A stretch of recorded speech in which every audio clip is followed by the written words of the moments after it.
We're about to go live.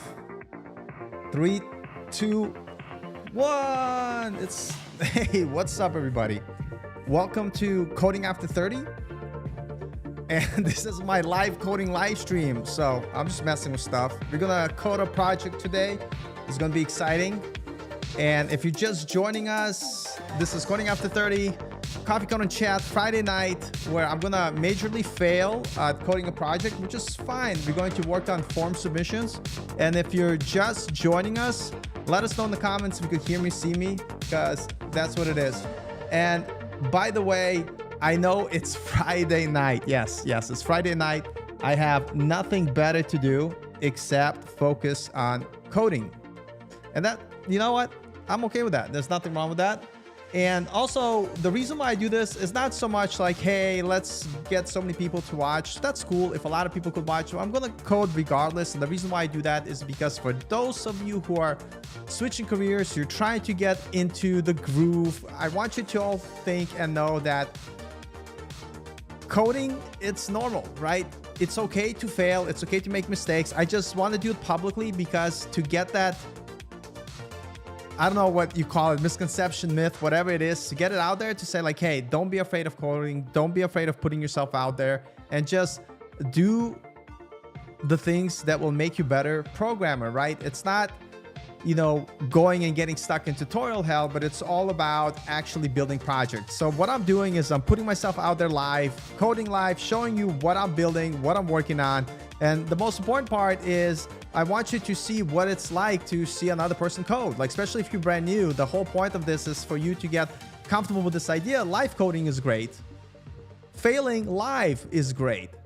Talking and getting other people involved, doing work together is great, because that's how we all get better.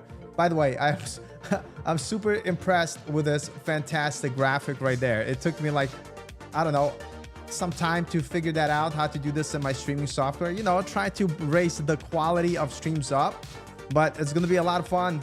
So today we're going to work on form submission with Remix, basically seeing how we could submit the forms. You're also going to take a look at how to get the data in our backend. I'm using Strapi IO for my backend, and I'll explain to you what I'm building, how I'm building it, what tech I'm using, and if you have any questions, that's why I'm here. So we're gonna get right into it, but in the meantime, while you're here, say hello. Let me know that my mic is working and that I'm not speaking into the void. Let me know that you could see, hear. Say hello in the comments. Let me know how you guys and girls are doing. But what am I working on? And while you're letting me know if things are working, a comment, thumbs up, let me know. Hey, hello, Andini. Hey, how are you? Great to see you here. Thank you. And yes, so what are we working on? We are working on some cool stuff. Basically, I'm going to be working on my projects. And the idea here, again, is just to kind of do stuff live for anybody that's interested, to hang out together, chat together. And if you have any questions of what I'm doing, ask. And it doesn't have to be specifically to this project. It could be just general stuff. It's basically Friday night coding hangout and what I'm doing. So let me just jump right into the project, by the way, right away. And so what I want to do is I want to create a place for developers to be able to share their code, share their projects, and find other people in the same boats, aspiring developers who want to peer program together. And so I have this idea for this thing called Dev Hunt, where it's a better way to share your work, a platform to share your work, collaborate, get feedback, and grow. I don't know if this is going to turn into something, but this is what I'm building. And the stack that I'm using Remix on the front end. Remix is an amazing full stack React framework. And I'm also using Strapi on the back end because I'm too lazy to build the back end myself. And I'll kind of show you how that works. But as you can see here, we have some basic information here, you know, stand out and build a better project, share your work, get feedback, collaborate. And this is already coming from my API, my backend. I need to upload a higher quality picture here, but it's all right, no big deal. And so right now I have about section, resources, projects, blog, community. And what did I do past week? What I did is I created this login form, which actually now works, which is like super amazing. I'm able to sign in, and what happens, you go to this beautiful dashboard. If a lot of you wondering, wow, this UI is so good, how did you make it? I didn't. I used Tailwind UI, and they have great templates that you could use, which is super awesome. And that's why it looks pretty, is because I'm using Tailwind. And so login works, logout works, which is pretty awesome. And what's cool is now I'm able to kind of protect my routes. For instance, since I'm logged out, if I try to just type in dashboard, right, that's where you need to go if you want to see all that content. It won't let you, right? You need to be a logged in user. So when we log in, we click sign in, boom. Now I'll be able to see the dashboard. What progress did I make on the dashboard? Well, I just wanted to see if I could first lay out the basic structure that I want. And for the first iteration of this application, you'll be able to create a username, you'll be able to log in, you'll be able to add a project, and you'll be able to see your projects. And each project you see, you're going to have your tasks that you have for that project. Let me go to Dev Hunt. I have more tasks. So you'll be able to manage your tasks. A lot of this functionality still doesn't work because I'm just literally started building this application, but you'll be able to do task notes, and friends that follow you could add comments. And on task, eventually you'll have this idea of everybody who's following your project. You'll be able to share bugs or things that you want people to help you with, and you'll be able to assign your friends to work on the stuff. So that's going to be amazing. So today what I want to do, so we have this dashboard, we have the login page. Let me log out. We have the login page, right? And so now what I want to work on this registration page. And what I want for data when people go to register, I want to get their first name, last name, their GitHub link, and for the username, I'm just going to use their email, right? And then their password. So the first thing we're going to do is just hook up the form and get it to at least pass the data from the form. So let me quickly show you the form that we have. And if you have any questions, definitely let me know in the chat. This is our back end, which we'll talk in a second. Oh, I got this open twice. Great. Let me close this one here for now, just so it's easier. All right, so this is our front end. This is our back end code. And so if we, let me zoom in a little bit. Where are we working today? By the way, if you're brand new and you're just joining, this is Coding App 30 channel. I stream every Friday night, 9 p.m. 9 p.m. Friday night is like the worst time to stream because people normally hang out with friends, hang out. Like I hang out at home on Fridays. I don't know. I have no life whatsoever. No, I have friends. I do. But I also stream Saturday mornings, 11 a.m. And the reason why the schedule is like this for me, and you could always rewatch the streams, is because just with my work, Friday night and Saturday morning is the only time I have available free. And so that's when I stream. But I know Friday nights for people to join is like super, you know, I don't expect a lot of people to join, which is fine because all of these are recorded. And today we're going to talk about form submission with Remix. You could also subscribe to the YouTube channel if you're brand new. And so we are taking a look at our code right now. So here we go. So let's take a look. So in my app, I have my routes, and we have a route that goes to our login. And this is where our login magic will happen. And so what I'm doing here, I'm going to quickly show you the form here. So here's my form. Let me make sure it's the correct form. No, we're not logging in. We want to go into register. But before we go to register, I just want to show you how Remix handles basic form submission. And again, this is very basic implementation. I still have to do error handling and all this crazy stuff, but I'm just doing like the most basic setup here. So in Remix, you have this function that you're able to use called action, and which is something you use during your form submission. So if you take a look here, we go down to our forms. If you take a look, our form literally, like, this might as well be like regular HTML form, right? The magic of it, we're literally passing it exactly like you would pass an HTML form. That means our information is going to be saved inside the request, inside the name that we give it. So it's going to be identifier. And notice how I don't have to do value and then use state. And that's the cool thing about Remix. I don't need to use state unless you really have to. And so basically the way we're going to get data is through this name field.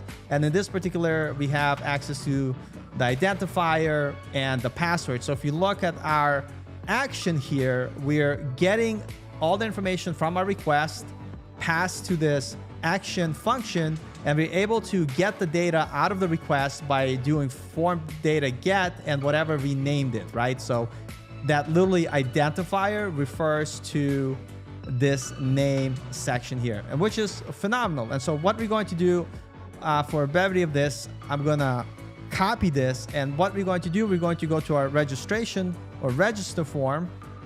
And again, I'll eventually make this nicer and prettier, but for now I'm not worried about it. And so right now, by the way, instead of example, this should be called register route, because this is a route that I'm going to. So whenever people go to register, so for instance, if you look at my code, whenever people click register here, they're going to get here and they'll be able to basically register. And for now, we have first name, last name. I want a GitHub link, email or username, wherever it is.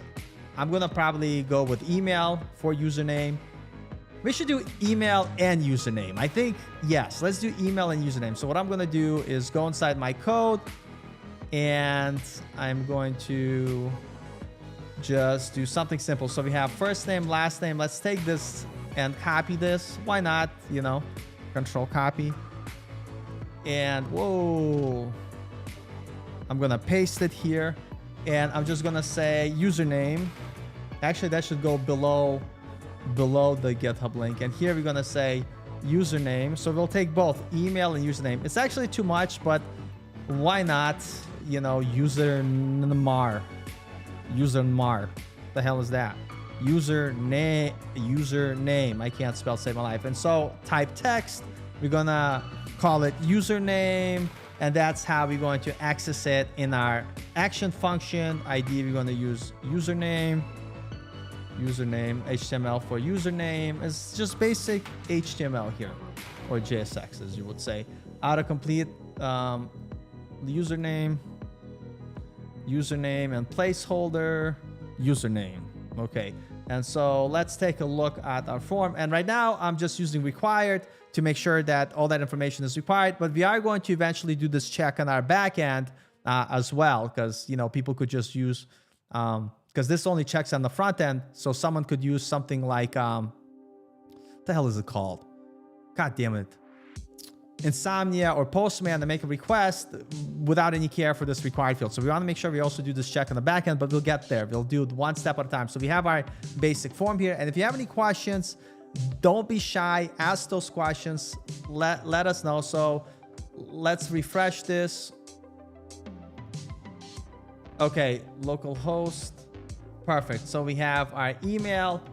This should be username. Username, email should be here.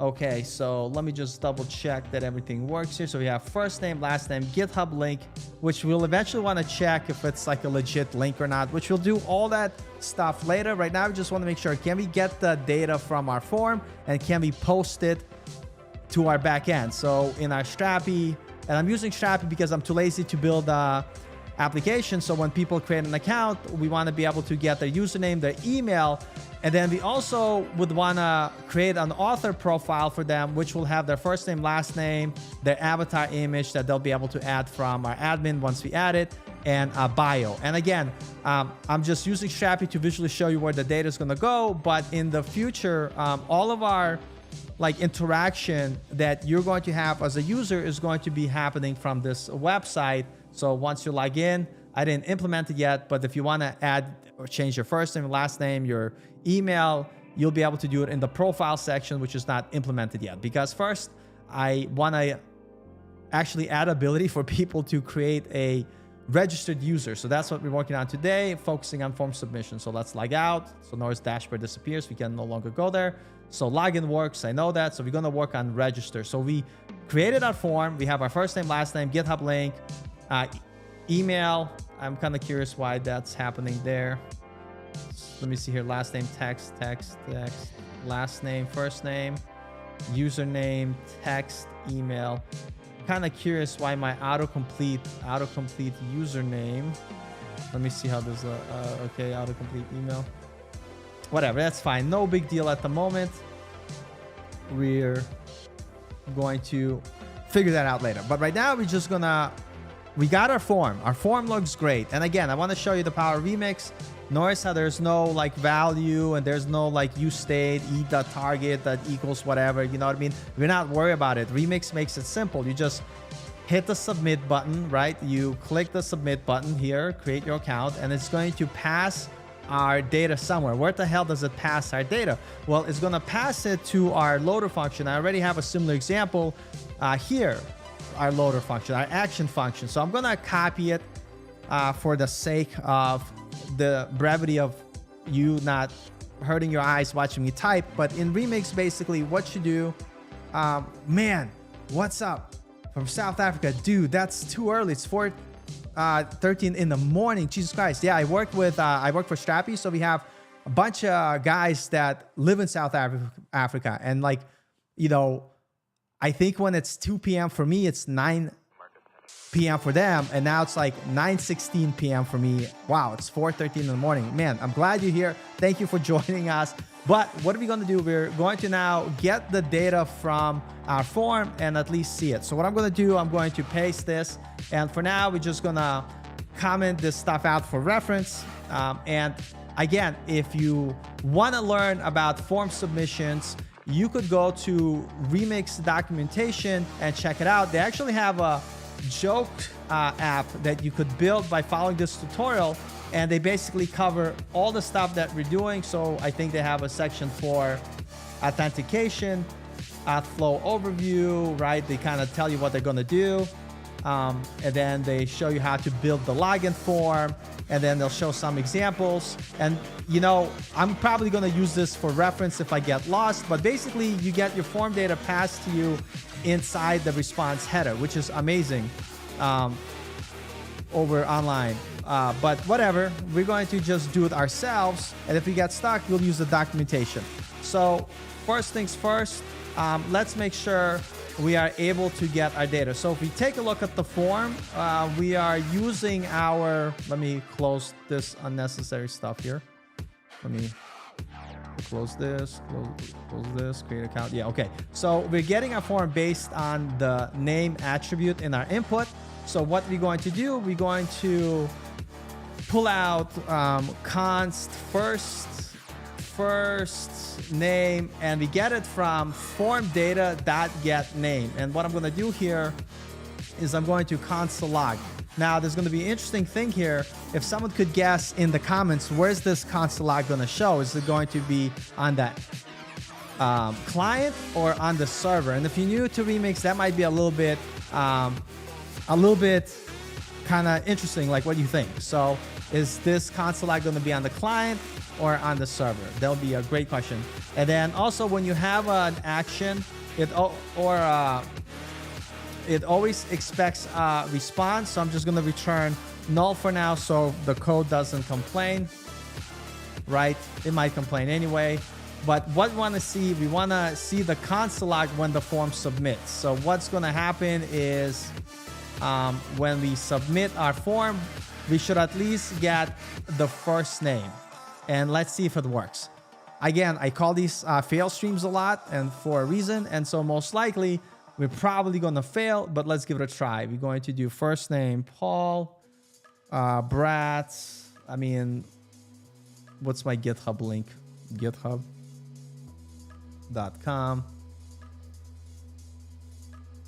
Go to my profile. So I want my thing here. So we want GitHub. My username will be Paul Bratz. And again, this is not all gonna submit, but I'm just Paul Bratzlavsky, whatever. This is fine. And then when I click create account, what happened? Our form submitted, but what happened? Well, we want to take a look and see if we're actually getting the data from our form. And so the question was, what do you think the console log from our action function is going to be? Is it going to be here? Well, no, it's not in the front end. So where does it happen? Where we see it? So let's go to here, and boom, first name, Paul, we got it. And notice how it's being console logged on our server, because Remix is a full stack framework, and a lot of the code runs on the server. And so if we take a look at our code here, our action function here runs on the server, and that's why it was not console logged on the client, but it was console logged on the server. Right, here we are, we see it here, and we got the name. So what we're going to do, just to kind of finish, we're going to make sure that we could get the rest of the data. So we are getting first name, we want to get const last name. What else did we have in our form? First name, last name. We have GitHub link. So we want to get our GitHub link, const GitHub link, form data GitHub link. So we're getting that. And then what else we got to get? What else? Oh, went too far. My God, I just want to go back to my screen here. Oh, cheat. Anyway, here we go. And what else we have in our form? And notice how we're literally getting it right out of the form, and we're using the action function, and we get that available to us in the request, which is fantastic. So notice how I don't have any additional state in my React application when I don't need it, which is kind of great. So we have our first name, last name, GitHub link. We have username, email, and email, username, and email, username, and password. I knew it was somewhere. I collapsed it. So let's go ahead and do that. So we have const email, we have password, and then we have const username, form data get username. And what we're going to do, we're going to kind of make this convenient by putting it inside user data object. And we're just going to put first name, last name, GitHub link, username, email, password, and we're going to pass it down somewhere. I don't know where we're going to pass it down, but we're going to talk about it. We're going to pass it down to our call that's going to call our API. But for now, we just want to do a sanity check to make sure that we could actually get all of this data available to us. So let's go back again to our code. And we know that this is not going to be in... I just found I had a bug in my UI. Check this out. Like, I can't scroll. I got to fix that later, not now, because that's just CSS. CSS, whatever. We need functionality. So let's say Paul Bratz. We want our GitHub link, whatever it is. I'm asking of people too much. It's fine. But we just want to get this data, username, Paul Bratz, and then we'll do our email, paul@gmail, our password here. We create your account. Form did get submitted. And we know that because we now see our data that we're going to submit to our API here. We are getting our first name, we're getting our last name, we're getting our link, we get a username, email, and password. So let's quickly review what we're doing so far. Brian, Engine Boy, what's up? Engine Boy, I am going to show you how to do private routes as a bonus today. Once we're done with this part, super cool how Remix does it. And Brian, what's up? Good to see you. I miss you all. Good times, but we're just chilling. We're chilling. So all right, so let's go back to our code. So we're getting that data. So let's see first how we handle it before we get too far. And by the way, if you're joining and you haven't smashed the like button, you don't have to, but smash it for your friends. This is Coding After 30 channel. I stream Friday nights, 9 p.m. US Central Time, and Saturday mornings, 11 US Central Time. The reason why I have these weird times is because that's the only free time I have, either Friday night or Saturday morning. And so that's when I do it.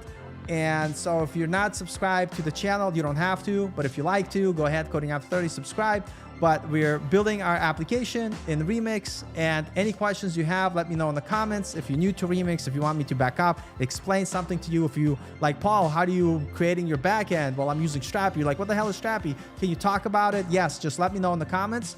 Get involved, and I will tell you. So let's quickly review what we have done so far. So we have our form. Our form has first name, last name, GitHub link, username, right? We want to be able to put our username, email, and then you have to put in your password. Fantastic. So and where's that coming from? It's coming from our form here.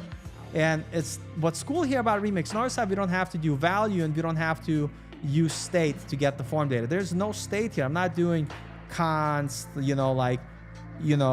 data, slash set data, whatever, data slash set data equals use state something. I don't know what the hell my computer's freaking out because I don't even need it. I don't even need it, right? Because that's not how Remix works. Remix literally uses the way regular forms work under the hood. It just passes it in the request, and whatever you name that's how you have access to it. So we have our form for first name, last name, GitHub link, username, email, and password. And we really just focused on the name attribute.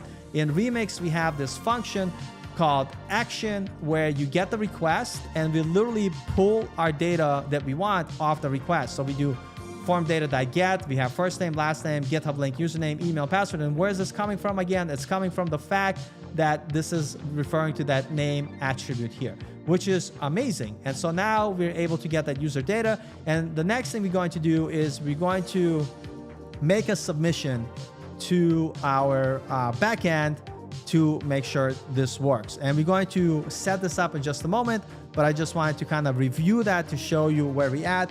And I don't know, I'm slowly trying to get there, Ancient Boy. Thank you. Trying to get professional. I even had a timer. I even had a timer to count down and start the stream. You know me. I'm trying to bring it up. Get the quality up. So, try to get those subscribers in. Get it going, make it happen. But whatever.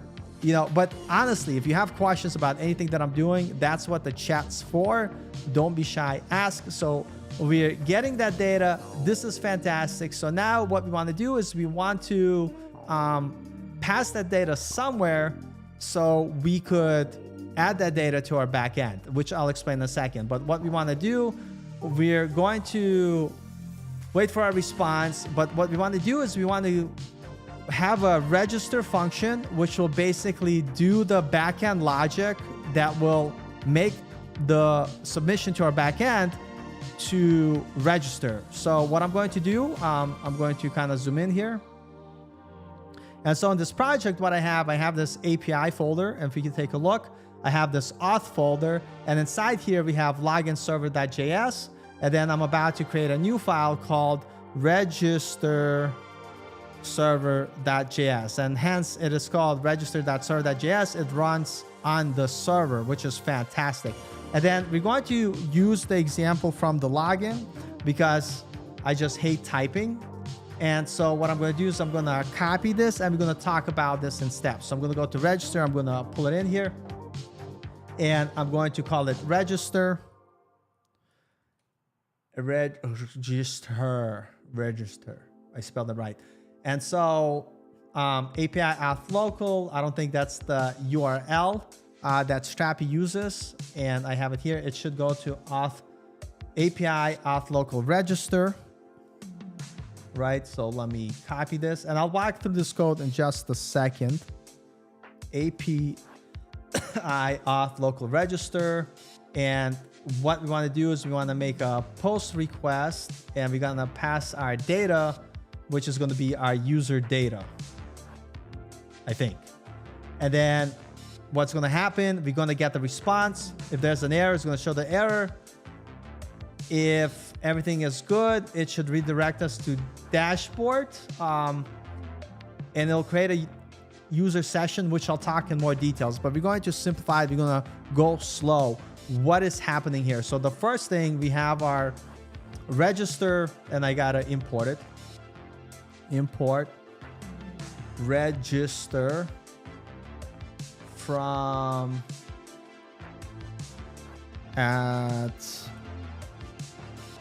app API API auth register server. That's it. So now we are pulling it. So we're going to quickly talk about it. So below we have our form, right? when we fill out our form and hit the submit button right here, we click this button, we use the magic of Remix and we get our data from this request object via magic in this action function. This action function will allow us to use form data.get method, which we get from our request. And we are pulling everything from our form by name, first name, last name, whatever. And now we have this user data. And what we're going to do with this user data, we're going to pass it to our register function that we created.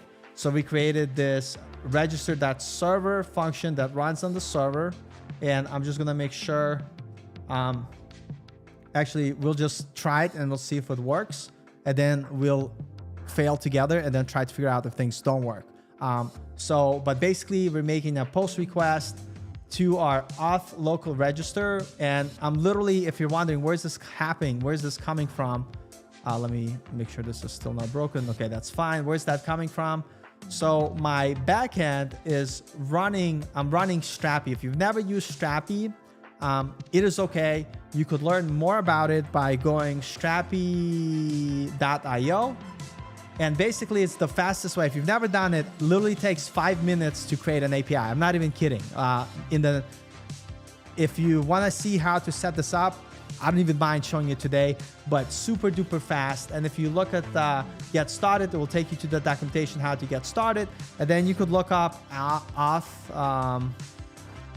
API tokens, authenticated request, and you could read more about it here. And it'll kind of literally show you the examples here. Here's how you make authenticated requests when you want to log in. And then there's something similar to register. And basically what I'm able to do, and I'll show you here, I'm able to make an API call to this endpoint, to Strapi, pass my data and create a user. But we're basically going to do this from our application. So I think we got fingers crossed. And what I want to do is I want to test this out. And before we do, actually, we're just going to test it out, see what happens. So I'm going to do Paul Bratz. I'm going to use, man, I have too much data. But I'm going to expect when people want to sign up, I want them to have a GitHub account, because I want people, oh my God, why did not copy the link? Oh, Jesus. Oh, Christ almighty. Oh, what is happening? Oh, God, Paul doesn't know how to use a computer. How did he even become a developer? He don't even know how his Windows switching works. Yeah, exactly. So if I could do it, you could do it. This should be username, by the way. I don't know why that's auto-correcting my email. That's an issue with my Chrome browser. And then I'm going to do some weird email. Paul Braslavsky @1. Our password. So now when I submit, fingers crossed, hopefully it will freaking work. Everybody vote in the comments. Is it gonna break or is it work? What do you think? Knowing my track record, I think we know what the vote and the answer is gonna be. But let me know in the comments what do you think is gonna happen. So we're gonna create an account. Oh geez. So it didn't break, but it didn't redirect. And I know why. I think I know why it didn't redirect, but it maybe kind of worked. So let's take a look here at did we have any errors? We did not have any errors here, but we're missing a step. Now let's go to our Strapi instance. Let's refresh our users. Okay, so no, I think this is the old user. Something broken. Author, user. Let me delete all the necessary users. Try again. And there's something happening here. I gotta check this out in my form. Let's, again, back up. Let's try again. It's all through iteration, through this testing. So let's go again. My GitHub link. This should be username, Paul Bratz. Email, Paul Bratz. Password, Paul Bratz. And so what I'm guessing, before we submit this form, let's take a look at our code, work through it slowly. So our register JSX We get the data, we pass the data into a register function. So let's move this console log out of here and go to a register server function and check if we even getting the data here. So user data, and let's console log data to make sure it works. And then there is no query. I know I'm messing up here. We don't need that.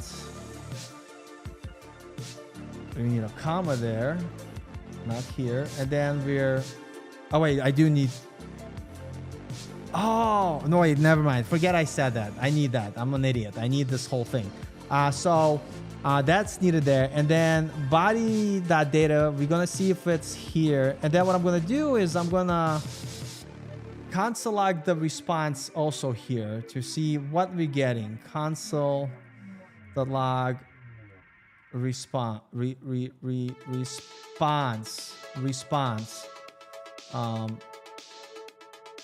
And this is how sometimes like I troubleshoot is I just step through the code and then I try to go through what is called when and try to figure out where it's happening here. Yeah, you could put breakpoints. I just use console log, sue me, you know, go and do that. But there's something happening because it didn't create user session and it definitely did not take us to dashboard like it was supposed to. So something weird's happening, but at least we want to see, can we get this console log and can we get the response console log here?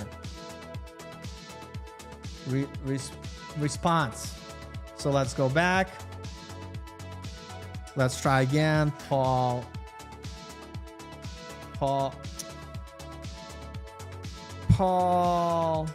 Bratz, whatever user, that should be a GitHub link, but it doesn't matter at this point. We'll check. This should be test user email Paul Basovsky 2.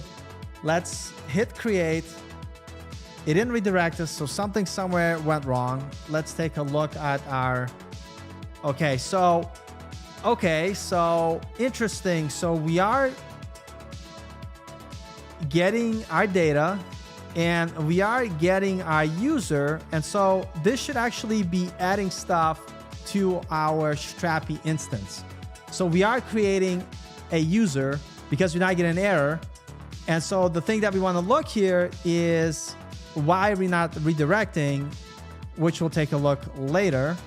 But for now, let's reload here at Strapi, go to users, and it is failing because this is not the user I created. So wait a second, how am I getting a token back? What? Oh, I'm an idiot. I know what happened. So I've just realized, this is what an idiot I am. I just realized that my current application is calling the API that is living here in production. So it's actually going here and because like an idiot, I am on my local environment using my production thing. Let me log in here to double check. Okay, so this is in production. So if we go to content managers, we go to users, and sure enough, you know what? It did work. It's right here. But I don't want to test it in production. So what I'm going to do is I'm actually going to change something quickly here. For the sake of this example, I'm going to use localhost. Let me go back to my code. So if you look here, my making the call to production. Instead, what I'm going to do, register, I'm just going to, for now, hard code my local thing here. So this should be fine. So now we should be able to add and see the thing. But I'm still curious why we're not able to redirect to dashboard like it should, which we'll troubleshoot later. troubleshoot later. But right now, let's take a look here. Let's do it again. I think we figured it out. Paul Bratz, whatever for GitHub, it doesn't matter. Paul Bratslavsky. Let's do like some let's do test user at testuser.com, whatever. Oh wait, that should be username. I gotta check why my Google is dumb. It's trying to put my email where the username is. Paul Bratz just now, just so we test user. So create. It did not redirect. I will figure that out later. I'm not really worried about it at the moment, but now I think we should see inside our local Strapi, refresh here, go into users, and I just created Paul Braslavsky just now, and we created a user. But what's the issue? The issue is that in Strapi out of the box, you're not able to pass additional data that you want, right? You're only able to pass username, email, and password. And that's why and by the way, I did not create fields here to save it because just trust me, it won't let you pass the data. And to prove it to you, like check this out. I'm gonna copy this. Hold on, I wanna copy this just to show you here. I'm gonna go to Insomnia. Okay, so I have it here. I already have an example. So let's do whatever. Doesn't matter. The email should just be something different. Password test user, username, let's whatever.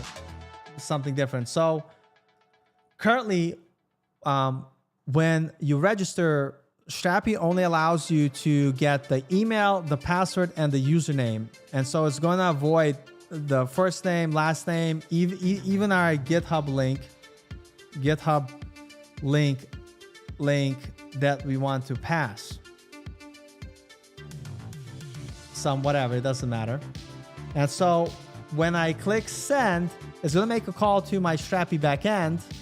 It's going to return the JW token. It's going to create all that stuff. But again, as we take a look here, we're going to see users. So here's that user we just created. And again, we don't have our first name, last name, or the information that we want. So how do I want it to work? Well, what I want to do when we create a user, we're going to add the username here, the email here, but we're going to have this author, which is going to have additional fields. It's going to have first name, last name. It's going to have avatar. Let's actually create another field. So we have first name, last name, and then we have content, not content, GitHub. So in Strapi, I could easily add additional fields to my content types by going to whatever content type I'm using here, and we're looking at author. And what I want to add here is I want to add text, and it's going to be GitHub link. We need that. We need GitHub link. I'm going to finish and save. And so basically the workflow that we want to have is when we register a user, we want to create a user, which we're kind of doing, but then we also want to associate it with the author. And inside the author, we want to add the required information, like the first name, last name, and whatever the GitHub link is. And we're going to take a look at how to do that now, since we know our form submission is working. So and we are creating a user. So let's take a look at working with backend. And yes, let's actually try to figure out why. Well, I have one Strapi running locally. I wasn't just pointing to it, engine boy. But yeah, it should redirect. And yes, that's something we could solve. And let's take a look here. So it should redirect. Oh, hold on a second. No, that's fine. Great. No, I'm importing it. So let's take a look at create user session. So that works. Create, redirect to dashboard. We're getting this resetting session. get users. Okay, that's fine. That's fine.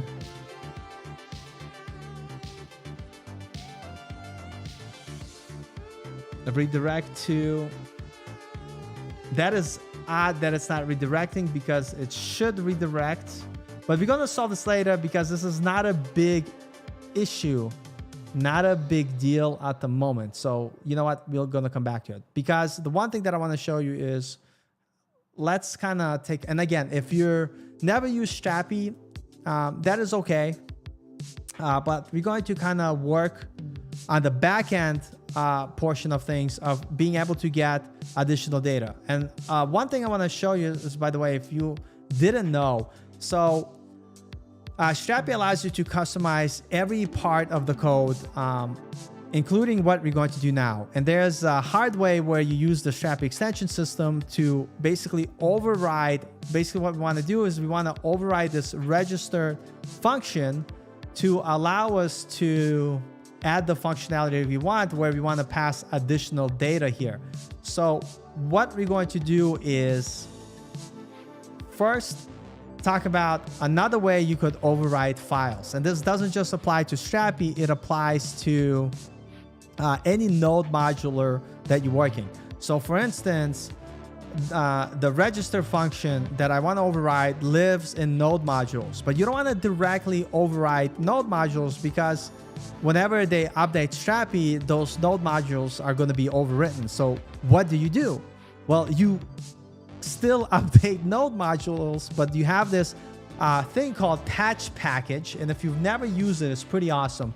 It allows you to override node modules by creating a separate patch file, which will have your differences in it without introducing any breaking changes, which is fantastic because that way you could override node modules that you want to override to add new functionality without having to worry of actually overriding them, but instead you create a patch, and that's what we did here. So if you take a look here in my node modules, where does this code lives? It lives in, and let me make sure that, yes. And if you have questions about anything, something doesn't make sense, let me know because I love to talk about it. So in node modules, we have our Strapi folder somewhere at Strapi. Where is it? There's too many folders. It's somewhere at Strapi. Here it is. And then I guess I could make that bigger. And then we have plugins. And inside our plugins,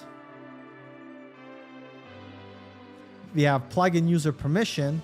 And this is where we go inside the server. We go inside the controller, our auth controller, and that's where the file lives. And so what I'm able to do is I'm able to add a change. And so what I'm going to do, I'm going to show you how you could use patch package. And what we're going to do here is I'm going to make a change here. And what I want to do, so we want to do something useful. So we get the params. It's going to validate. So let's console log the params, right? Console log params. Just make sure that we're able to see what params. So I'm making these changes inside node modules folder params, but I don't want these changes to be permanent. I want to create my own version of a patch. And so I just made this change, and we'll make more changes here. Let me zoom in a little bit so you could all see. And what I'm able to, zoomed in too much, we could close this. What I'm able to do, let me kill the server. I know I called it before, it's somewhere in here. So now I'm able to run yarn patch package and point to the package that I want to modify, and patch package is going to handle that for me. Patch package is not found. Why? Oh, because I'm in the run. I'm in the client. I'm an idiot. Leave the client alone, Paul. Leave the client alone. You're not in the client. You should be working in the server. Let me kill the server. So we're going to run yarn patch package, point to the package that we want to change and patch. And it's going to do its magic. And it's going to basically add those changes and install our version of the package. So basically it made the changes, and we could see the patch inside patches inside our code here. So if we go here, let me zoom in here. Let me not worry about this. Okay, close node modules for now. And check this out. Now we have somewhere patches here. And we click here, and notice what it does. It basically shows all the changes that I made inside our auth, and it saves them. So now I'm creating a patch without really messing the original node modules, which is pretty awesome. So now we're able to make the changes that we want here. And the first thing I want to do is, number one, make sure that we're able to console log our params and see if we're getting our additional data that we're passing. And for the sake of the example, I'm not going to, just because now we're working on our API, we know what the hell did our front-end application go? We know our form submission work. We know our front-end work. So for simplicity, and this is actually a good habit to have when you're working with APIs, believe it or not, Engine Boy, it's actually not overkill if you do the same thing with React or Next. There's actually going to be more code you're writing. But it just seems that way because it's new. But let me tell you, I like this app that I'm building. Again, I'm not spending a lot of time on it, but it's going so quick. And I mean, it is cool. Like I suggest, but by the way, let me just back up a little bit. So if you're just joining, you watch Coding After 30. We're just having fun. I stream every Friday, 9 p.m. US Central Time because I have no live, which is perfectly fine. And Saturday mornings, 11 a.m. And if you want to subscribe to my channel, you can. You don't have to. But I switched careers to web development late in my life, blah, blah, blah, blah, blah. And so here I try to give you, I tell you the exact truth of what it's like. It's hard. You got to practice. You got to learn. You got to code. I don't sugarcoat anything. But basically, building my project here. And by the way, if you're learning to code and you're brand new, learn HTML and CSS, learn JavaScript. God damn it, you have to learn TypeScript at this point. Then learn React, and then learn Next.js. Once you know Next.js, then you could jump to Remix. I'm exploring Remix right now, and that's why I'm talking about Remix on this live stream, because this is what I'm building my new project in. But if you don't know Remix, it's okay, because it's literally super easy to pick up, and it simplifies how you're able to work with React, because you're able to literally avoid state management completely.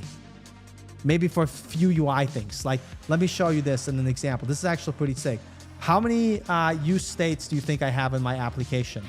So this application, look, I have look how many components I have. I have my helpers, I have all this stuff. I have my routes. How many use effects or use states do you think I have? Let's search the application. Let's search the application to see how many use states I have. And I'm going to take a vote. What do you think? How many use states I have in my app? Just guess. 10, 20, 30. I'm going to wait in the chat. Somebody come on, say it. Don't be shy. Come on. I'm going to click enter to search. Use state. Put it in the comments. I have one. I have one use state in this whole application. Right? And the only reason I have this use state is because that's the only place I need state is for my mobile view. Right? So the only state is controlling my mobile navigation. Right? Which is here. Which is broken, which I have to fix. Z index of WTF. But this is the only state that my application has, right? And that's amazing. I don't have to worry about state management. I don't have to worry about all that additional stuff that gets really complex with a complex application. Engine Boy, you were almost Correct. I'd almost say 0, but yes, some UI elements will need state. But for data managing, your database is your state. And that is so freaking awesome and amazing. And so that's the only place I have it, which is cool. So anyway, talked about, so we know that our form works from the front end. And so for continuing to work at this, we're going to, just for brevity, because now we're working on an API, we're going to test our API using Insomnia to make a request. So I want to make sure if I'm able to get the data. So I'm going to do Paul, Bratz, whatever, keep this the same. We'll do this 5 for whatever, doesn't matter. Test user, username, render username. So now if I click send, we should be able to see in the backend code where we want to make the changes to add additional data. We want to first make sure if we get data. So I'm going to click send. Something broke, could not connect to server. Guess what the issue is? Make sure your server's running. Make sure that your server's running when you're testing your goddamn server. Like, seriously, Paul, a rookie mistake. What are you? Like a beginner. I feel like a beginner. So let's submit our form again. Click send. Boom, it worked. But now, before we weren't getting any of our we weren't getting the first name, last name, GitHub link, email. We were getting password, we were getting username, we were getting. So we want to make sure, are we able to see this in our request here? So check this out. We're now able to get our first name, last name, and GitHub link, the things that we wanted. And this is coming from our backend. So when we're making the request on our front end, we're calling our register function. Well, I'm sorry, we're not calling our register function yet. We're making a call to a certain endpoint, which happens to be API auth local register. If the URL matches the routes, the route will then redirect to this register function. And what we just did is we got our params, and we saw that our params has our additional data where we were getting our first name, last name, and username. So the next step that Strapi is doing automatically here, it's taking the params and it is passing it to hold on a second. Where is that function? Oh, it's passing it to validate register body. And so validate register body is going to do some checks.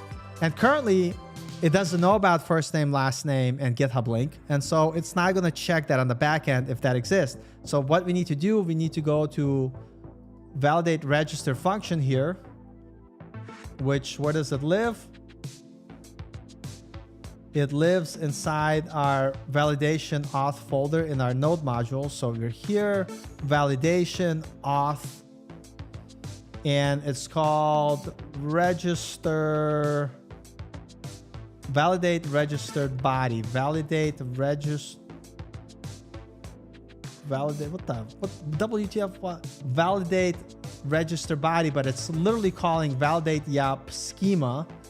So where's our, here we go. Validate yup schema, registered schema. I'm kind of curious here. Let me close all these unnecessary things here. A lot of times, by the way, I just want to say, when you're working on projects, it's important to look at the code and read it and see if you can understand and follow the code.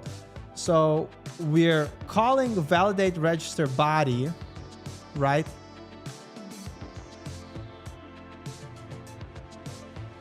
Let me close all this unnecessary stuff for now. We're inside our register. We're calling our validate registered body. Our validate registered body calls validate yup schema that we're importing. And inside this validate yup schema, we're passing register schema. And notice the things that we have here. We have email, username, password. So we want to make first name field to be required. We're going to make last name field to be required. And then we have GitHub. Yup. No, that's not Copilot. What are you smoking? That's not what you need.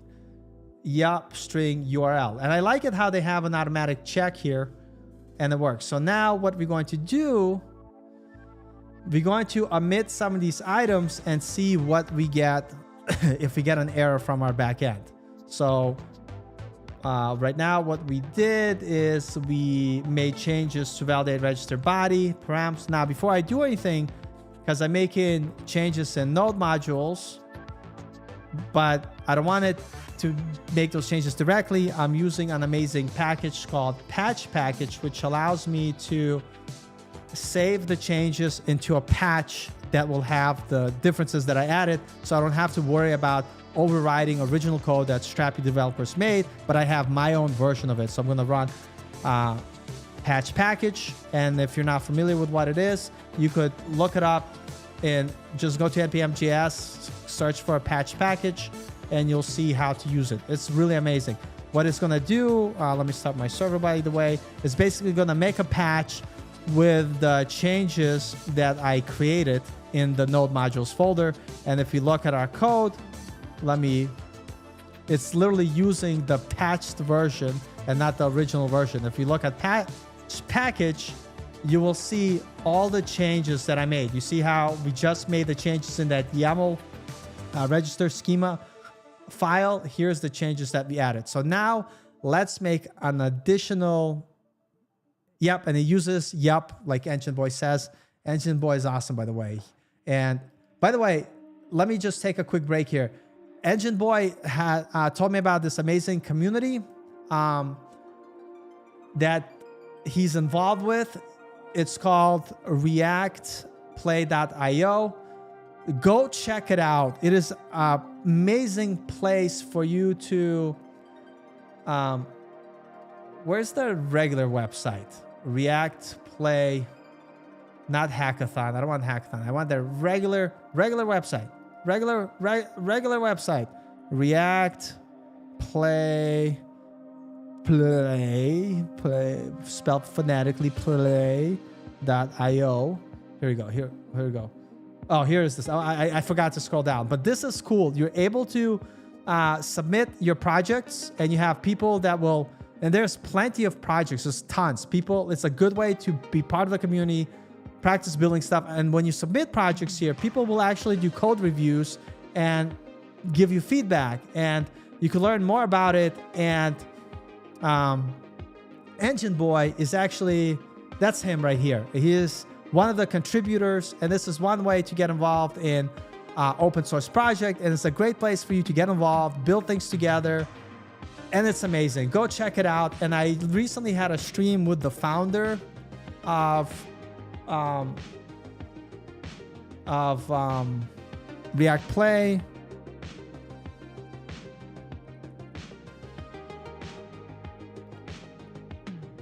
I can't spell.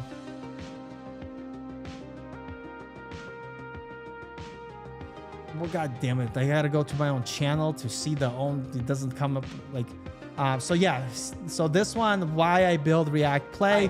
I took no ads, whatever. I have ads. I don't pay for this YouTube account. But you could check out this video, which talks a lot about React Play.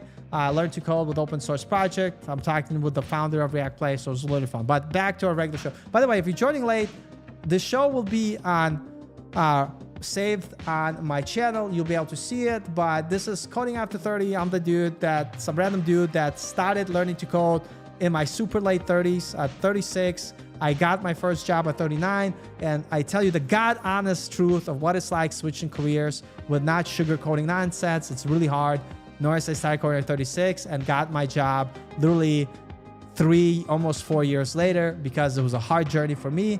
But if you want to subscribe to the channel, you can, but you don't have to. But if you didn't smash the like button, don't smash it for me, smash it for the awesome people in the community that are in the chat. So let's get back to our codes. And so now we just made the changes in the YAML file to do some validation. So we set first name, last name, and GitHub link as required. I'm kind of curious if it's going to work. So I'm going to try to send another request and see if the YAML file does something. Oh, and that is awesome. So the changes we made here, not here, in our API, inside our validation, we added this to validate, to make sure that we're passing our first name, last name, and GitHub link. And notice the error that we're getting from our API. It says here, you got errors. Please, first name is required. Last name is required. GitHub link. I'm not sure if we have a URL function that checks that, but it should. But for some reason, it did not complain about it. We'll fix that later. Right now, it's not. Oh, hold on a second. I think I know what's up.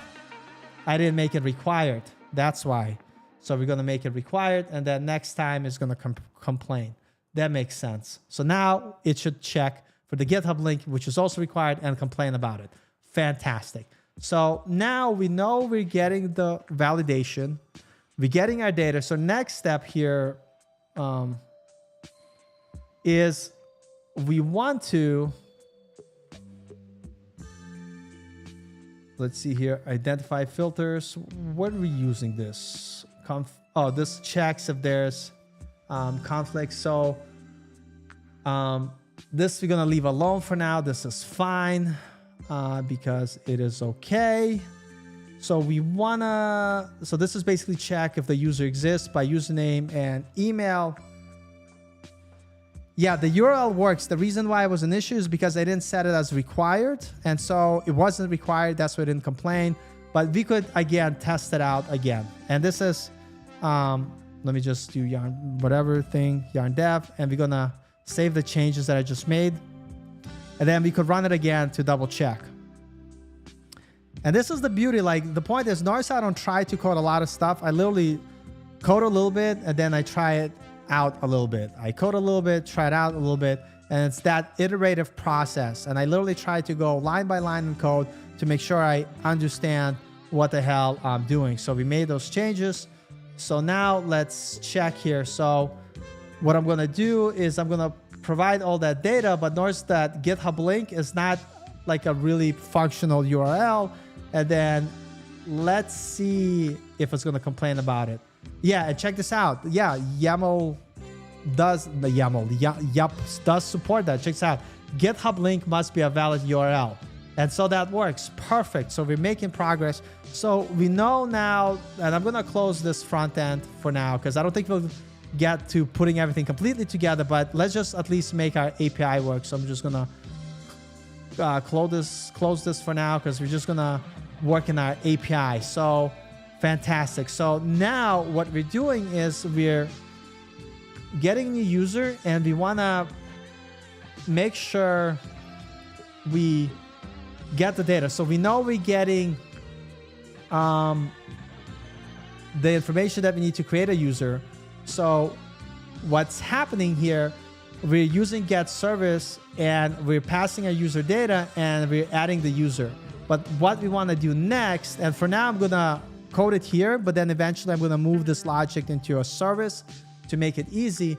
But what we want to do is we want to now get the user data once we create it. So let's move our console log here, because you know this is working to this point. This is fantastic. And so we know that we're able to create basic user. Let's close all these unnecessary things. So we know we're able to get basic user, and we know that because we could console log the response. So let's do that. User, and then we're gonna do user.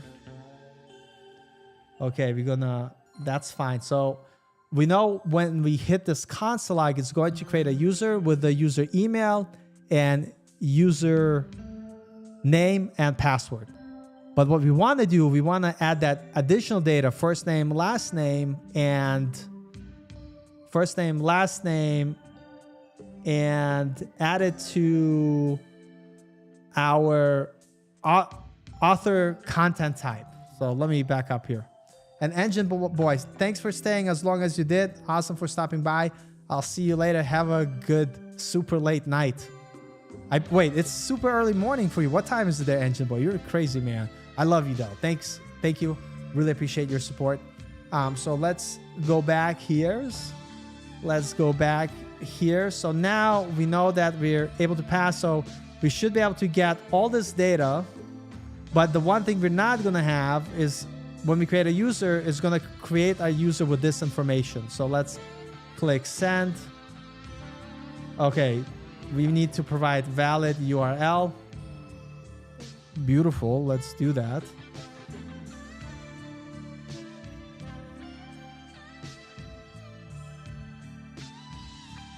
So let's click send.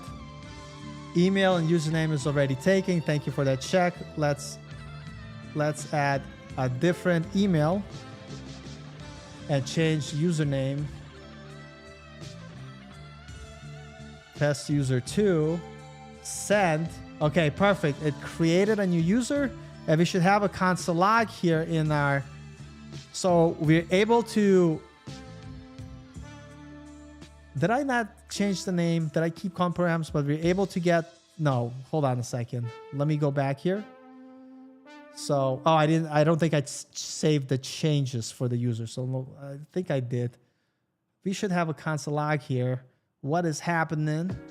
What is happening? Let's go back here. I probably didn't save the changes. But what we're going to do is we're just going to get to a point where we're able to at least create the author associated with the user.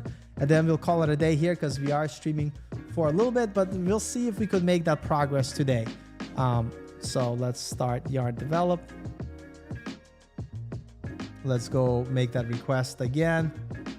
We'll do a different user. Send. Email and username is already taken. What are you talking about? Send. Okay, we create a new user. And now look at this console log. Yes, we're getting all of our user information. And again, this is running on a server. Don't worry about the password. Nobody's ever going to see it because this runs at the back end, and this data doesn't get returned to the front end. It gets sanitized, so you're not going to see your password and the information. So for instance, notice how we have sanitized user, and what that's going to do if we console log what it returns here, which we'll do in a minute, is going to remove all the stuff. So now what we want to do is we want to create a author, and we want to add the data. So to test this, let's just see if we could create an author just from our API. And inside our Strapi application, if we take a look, settings, okay, don't worry about side, go to roles, go to, not roles, roles, public, and let's look at author. We're able to create, delete, and update. So we actually, this is associated with our create controller, delete controller, update controller, and this is what we're going to call. But we're going to call it not from the front end, we're going to call it from the back end. So we don't have to worry about it, but I just want to show you that we want to hit this endpoint. If we were doing it from the front end, which we're not going to do, we're going to call the controller or the service directly to do that.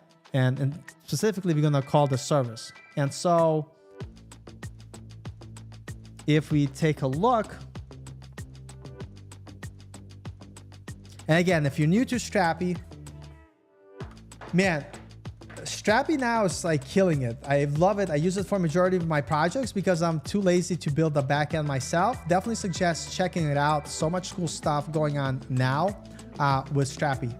But so now what we want to do is actually look at, let's scale the server.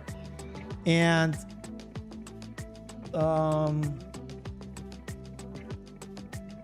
What the hell do I want to list? List controllers, list services.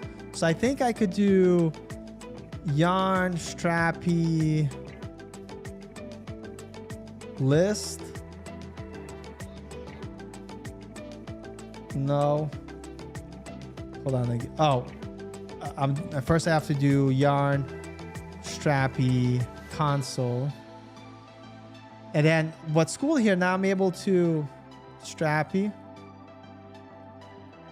I'm able to see all the available entity services that I have available. So we have this entity service that has these create, update, delete.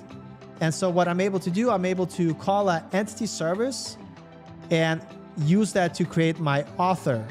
And the way we do that is we reference the content type that we want to check. So we have API author.author. So I'm going to use that in a second here. So here, I'm just going to make a note here. We want to call entity service to create new author. And if you're not sure what a service is, you could go to strapi.io, get started, to go to the documentation, entity service. Nope, that's not it. And entity service components. Okay, entity service update.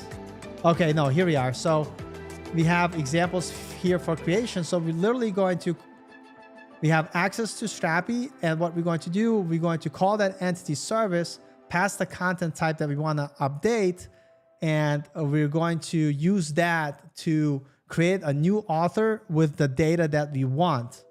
And we're going to do a very simple implementation, because eventually we're going to want to check for duplicates, which we won't have time for now. So I'm literally going to copy and paste that from the documentation.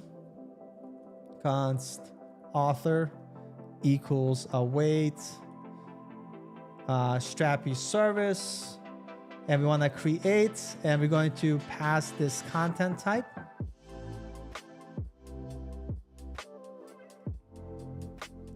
And we need to, inside here, pass the data that we want to update. And so we want to update first name, which is going to be coming from not user first name, but it's going to be coming from our params. And I could actually destructure all the stuff here. First name, last name, and then we had GitHub link. Okay, perfect. And so now we have first name, last name, GitHub link. So and then what I'm going to do is console log author, just to make sure that it worked. So what is going to happen is when we register user, it's going to create our user information, but then it's going to add the additional data. And what we also want to do, we want to make a relationship between our user and our author. And I'll show you here in Strapi. So we have our content types. Our user just has basic information. It has username, email, password, and confirm. And the reason why I'm keeping this separate, because I don't want this private information to ever get out on the front end, right? We're going to keep it private. And then what we want to do is we want to associate it to an author. And so an author, this is where we're going to have additional information. In this case, for now, we have our first name, last name, and GitHub link. Eventually, you'll be able to add your avatar image, and then it has like the posts that you have, projects that you have, what have you. And by the way, if you take a look at my app, I think it's still running. when you log in as a user, right, you're getting data from the author, which will show all your projects, and you'll be able to see and you could see your tasks. You're actually able to see the tasks. And right now, by the way, what are we working on? We're working on the register functionality. We got the form working on the front end, and now we're looking to connect the back end. And by the way, if you're brand new here, thank you for stopping by. I really appreciate you. Again, I'm some random dude coding online. If you're new to the channel, this channel is called Coding After 30 because I started learning to code late in my 30s, like around 36. I got my job at 39, so it's a long, arduous path for me. And so the goal of this channel to give you the truth about what it is switching careers or learning to code, because the reality is hard. Don't believe the hype on YouTube. If you want to subscribe to the channel, you can. You don't have to. But I stream Friday nights, 9 p.m. US Central Time, and Sunday mornings. So tomorrow I'll be back. I didn't schedule yet, but I will. 11 a.m. Central Time, talking about like soft skills and everything you need to know to make that transition, blah, blah, blah, blah, blah. Next is awesome. I just recently switched to Remix because I actually have two projects, Australians. I have one in Next.js and I have one in Remix, and I use both Next and Remix, and I power all my applications with Strapi because for me, why recreate the wheel if you could create an API very quickly and have an amazing admin panel for your content managers to make changes to the data and do all this other stuff. But yeah, so let's get back into it. So where are we at now? We were able to get our data. So we want to now create our user. And so what we're doing is we're passing our data to create the author. And then to build that relationship, I believe we need to do author because that's what their fields are called. And then we want to pass user ID because that's going to be the association. So if we look at the Strapi content manager, let's go to author. Let's go to content builder, go to author, and notice how actually it should be called user. I apologize to you. It's the good thing I checked. It should be user, and user is a one-to-one relationship with user content types. So we have author, and it's related to user. User has all the private data. Author will have all the public data. I didn't want to mix them. So that way, when you work on the front end, you could just get the author data and not worry sharing any of your private information, which is not going to happen with the user either because that gets sanitized. But I just wanted to make those changes. So this is actually going to be user. So in theory, if everything works, we should be able to, and eventually I'll add error handling. At the moment, I just want to get the basic information. And let me save the changes here.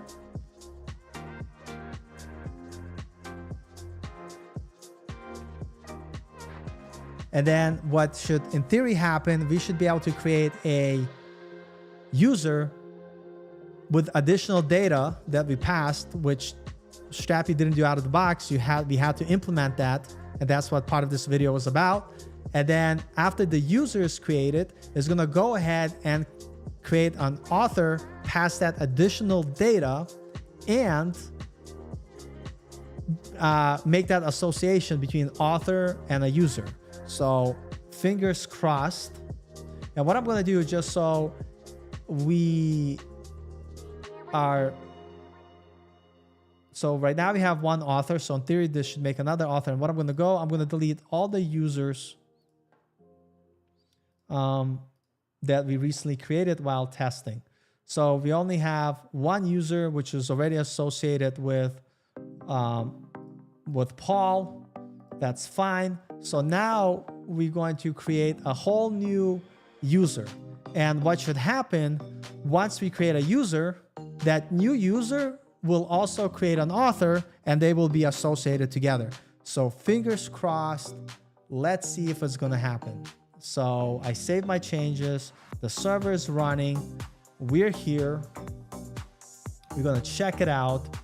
So we're going to make new user. First name going to be you rock. GitHub link is going to be the same. Email, I'm going to say urock@email.com. Password test user. Username is going to be urock. And so now it should create the user and then it should create the author. Let's give it a try. Click send. And this passed. Let's see if we get any errors from our server. We didn't get any errors from the server. That's a good sign. So let's take a look at our Strapi instance. Refresh. And check this out. We have a user. Fantastic. And now we have an author associated with that user. We only have one little issue, is that it didn't publish. And so now we have to make sure that when we create a user, it automatically publishes the data, author's data. And I'm kind of curious. Confirm blocked. I think in order for that to happen, for published, we need to add the published date, I believe. Content manager. Let's double check here.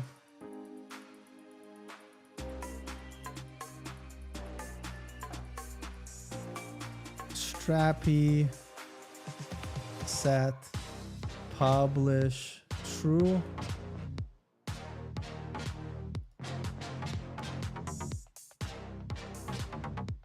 This is old. I think, like, I don't remember. I think I just need to pass the publish date. This is not helpful. Let's go here. When things fail, go to the documentation. Published at. Filter results. That's not it.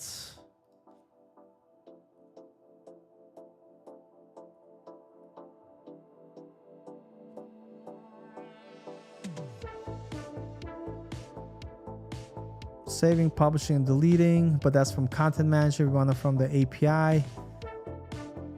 Entity service API. Populate relations, the creation, update components. And nope, that's different.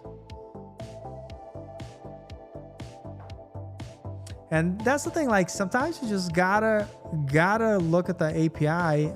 The documentation to check things out. So I'm gonna guess it's published true. I'm gonna guess. We will see if that's true or not. Let me search here. Actually, I could always just try and test, but I'm kind of curious.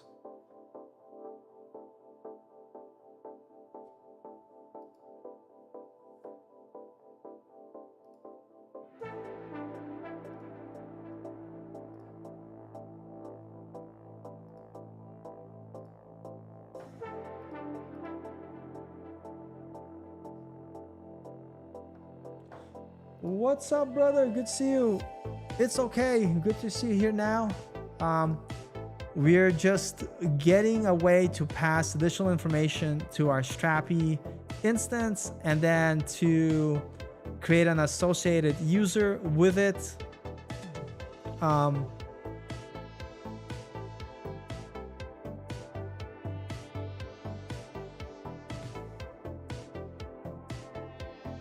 I think it's like published at. I'm pretty sure I should be able to add a published at to here. Published. I don't think it's published true. I don't think that it published, can't spell.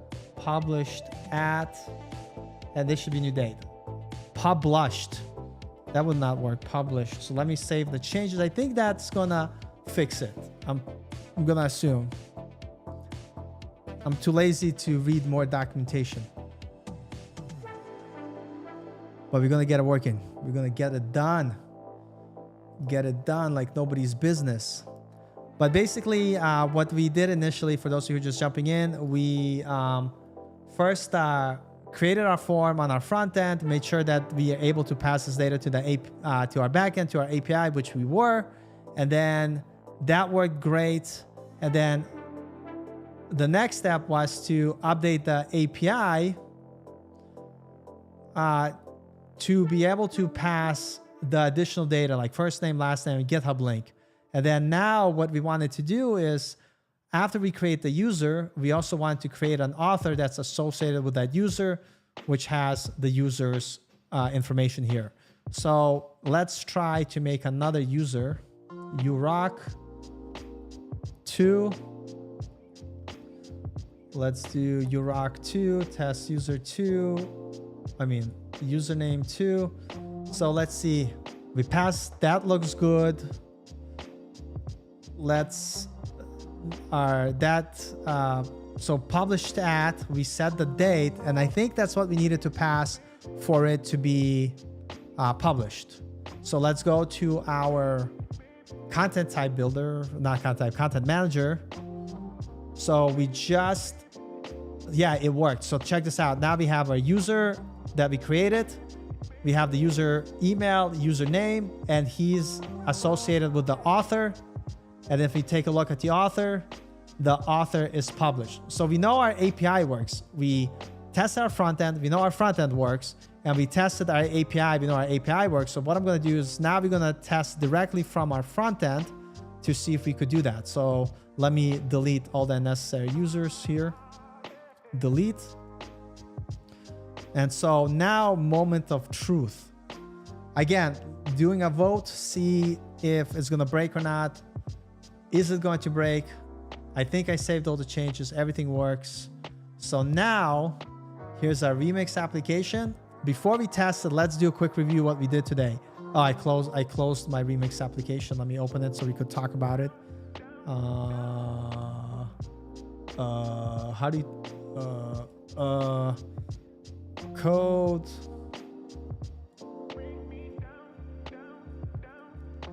So what we did on our front end, and again, I'm using Remix, so it might be a little bit like weird if you've never used it, but it at the end of the day is just a simpler way of doing doing React, and it does make things easier, but you'll be able to follow the flow of me kind of describing, I think. So we're going to take a look here.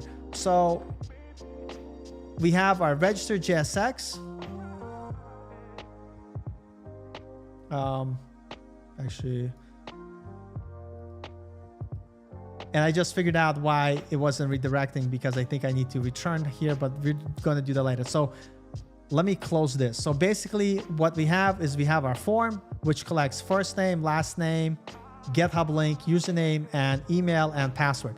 Notice, because we're using Remix, we don't need to use state at all, right? And that's the magic of Remix. We're literally able to get access to whatever the form data is by using the normal HTML form, and we're able to get that data based on our name attributes. And inside Remix, you have this amazing function called action, where you get access to the request we just made, and you're able to pull the data from the form data by the name attribute, first name, last name, GitHub, and so on. And then we're taking that user data and we're sending it to our register controller that we created, or function, whatever you want to call it. And we're getting our data. We're making a request to our Strapi API. We're passing that data. And here we're getting the response back, saving it to session storage. I don't know why this is not working. We're going to see if we could fix it later, but not worry about it. We're still able to create the user. When we hit this URL, when that endpoint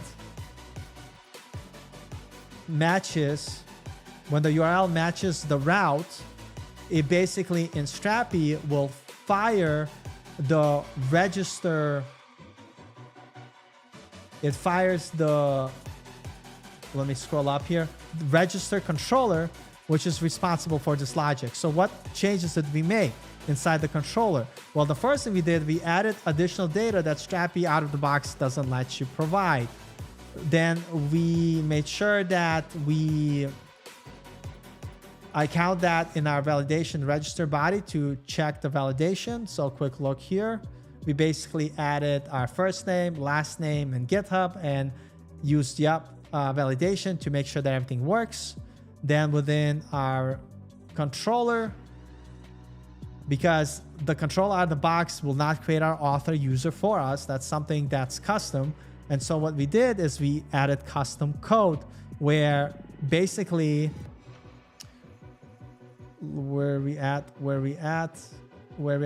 basically we first create the user, then we get the user data, and then we create an author associated to that brand new user that we created. And so that's what saves the data to our Strapi backend. So now what we're going to do, code with Phono Remix is fantastic for SEO, and I like it. So what I recommend people like learn Next.js, of course, first, because it is supported by a bigger company. But my next framework that I really like, and all my projects that I'm building now, until I have reason not to, is built with Remix, which is pretty cool, because I literally don't have any use state in my application. I don't have to worry about state management. It's pretty sick. So now let's do moment of truth. I just want to check something that I did before on my front end. Where's my front end code? Where'd it go? Where's my front end? Here's my front end code. I just want to make sure something.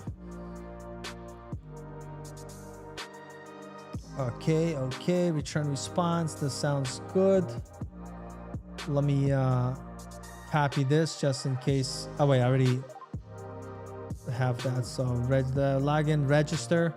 So the last part that I want to do here is basically if the response has an error, let's return the error.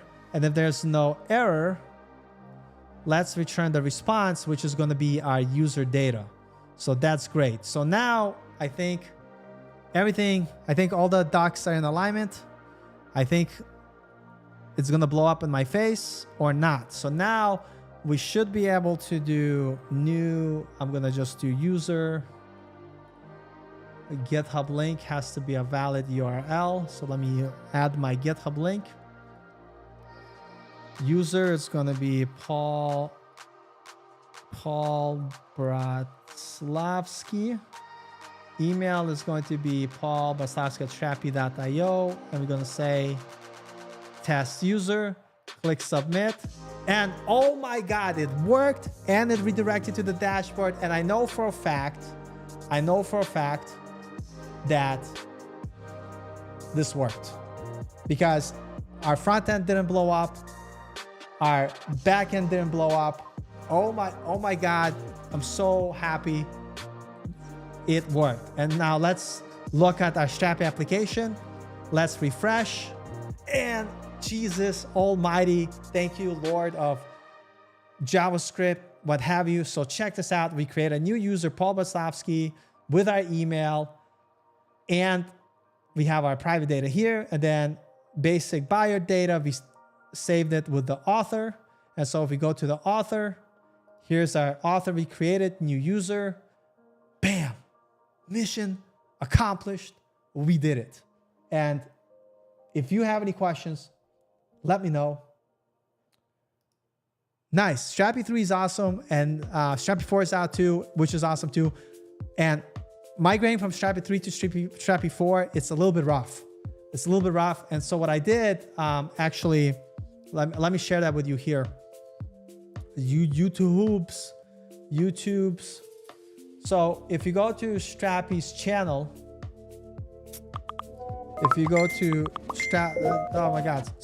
Strapi's channel, we have a playlist called, where are the all playlist?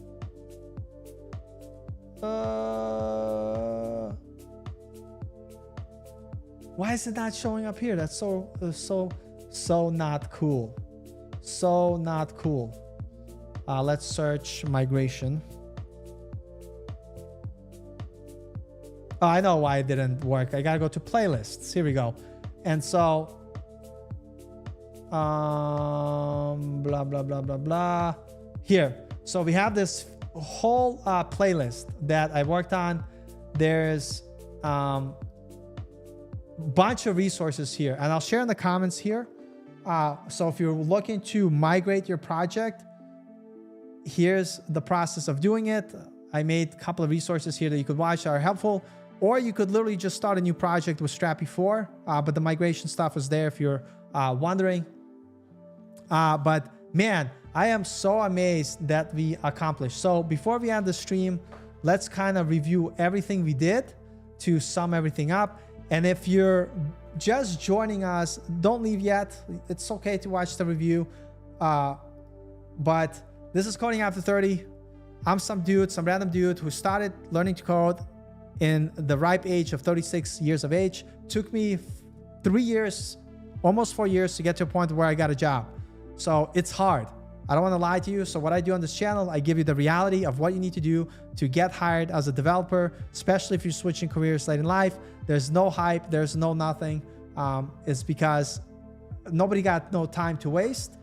So like I give you real advice. I'm not selling any courses. I want to make sure that you all achieve your dreams and your goals without listening to nonsense. So let's quickly go over what we did before ending the stream. And if you missed it, you could always rewatch it too. So to sum up, we're going to start with our, well, let me log out here. So we're going to start with our front end. So on the front end today, we worked on our registration form. So we created this form here that you see here, and I'll show you that form on the front end. So here's our front end. We have our register code here. And so this is the form that we created. Because we're using Remix, we don't need to have state. We are able to get the data by just regular form submission within the request. So we're literally using the name attribute to pull that data out of the request. And the way Remix allows you to do that is by this amazing action function where we have access to the request. And from that request, we're able to get form data off that name attribute. So we're pulling first name, last name, GitHub link, username, email, password, and so on. And we're calling our register method or controller, whatever you want to call, and we are making a request to our Strapi API. Once that succeeds, we're saving that data in user session, which redirects us to dashboard. And we're going to talk about user session and private routes most likely next stream, but this stream I really just want to focus on this part. Now, working on our back end, and man, code with Phono, exactly, it's hard. And I want people to understand the truth. It takes time. Don't lose like steam. Keep doing your best. Keep moving forward. It took me 2 years to get my first job. I have been working as full stack developer at Booz Allen's Hamilton for 5 months. It is not easy. Our stack is React, S3, Docker, Java, and Spring. It's tough when getting 100%. Congratulations again. And that's what people need to understand. You need to persevere. You need to do goddamn work, and a lot of work.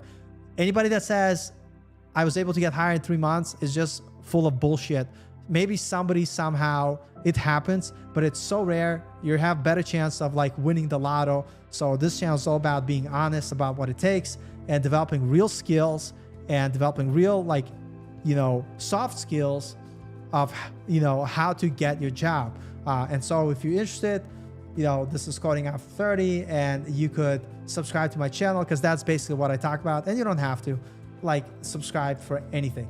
But let's now do the second part. So we got everything hooked up on the front end, and we're making that request to our back end. What did we do on our back end? So on the back end, again, this might be a little bit Strapi specific, but no worries about it. I'll just walk you through the code.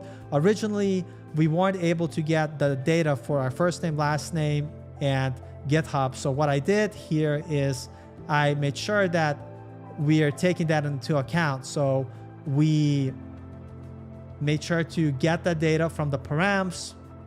We changed the validation to make sure that we take into account to test our first name, last name, GitHub links that normally we weren't even taking.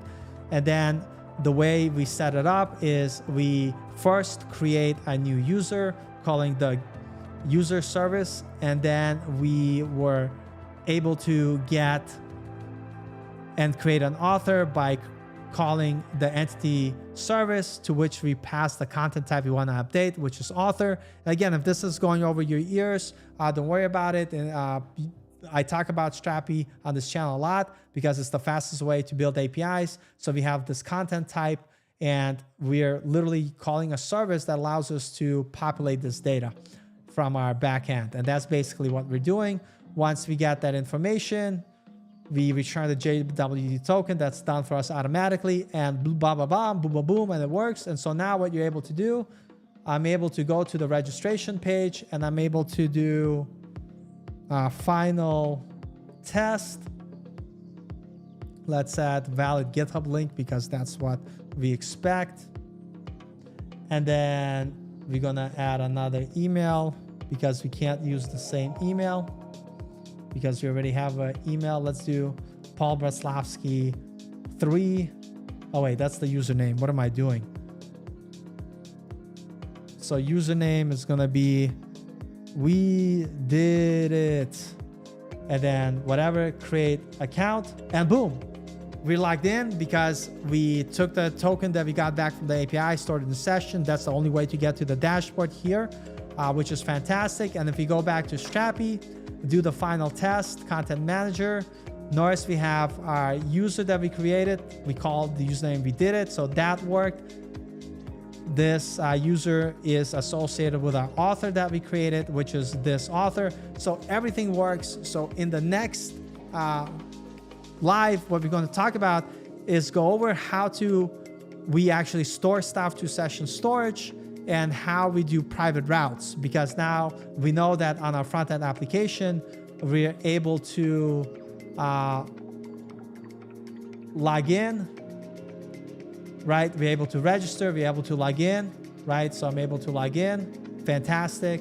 We're able to create users. So next, it makes sense to go over and do private routes in Remix and talk about session storage. And so fantastic, super awesome. So again, thank you so much jumping on this live stream.